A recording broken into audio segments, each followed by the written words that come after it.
we see a slightly confusing context in China, I guess, where there are, it seems to us, three overlapping headwinds, I guess. Firstly, a tightening in the property sector, which looks set to continue.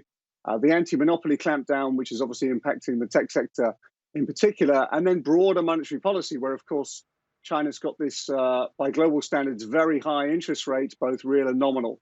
So those are three headwinds. We've seen valuations fall, I guess, to better price those. And now I think we and everyone else are watching very closely for the imminent Politburo meeting to see if the triple R cut that we had recently is a sign of things to come, and we are moving to a more broad-based easing cycle. So that, I think, is a critical data point news flow that we're waiting for over the next week or so.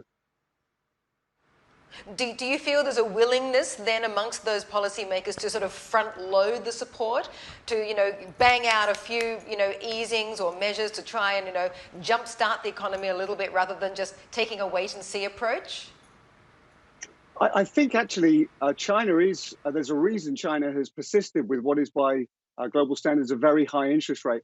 I think China is very sincere about its efforts to become a more productive, better economy, better markets, what we term a quality revolution. So I think China has actually been literally outstanding. It has stood out in that it has not moved to very low interest rates and a huge kind of fiscal splurge over the last 18 months. So I think China is very focused on their medium-term productivity ambitions. They need to double GDP by 2035. Labor force is going to shrink, so the economy has to become a lot more productive. And having a relatively high cost of capital, I think, is key to that. Now, with that being said, obviously, there is the ability for some fine-tuning. And so I think even with that, I guess, relative hawkish bias that I still think PBOC and China more broadly has, of course, there is some room for maneuver.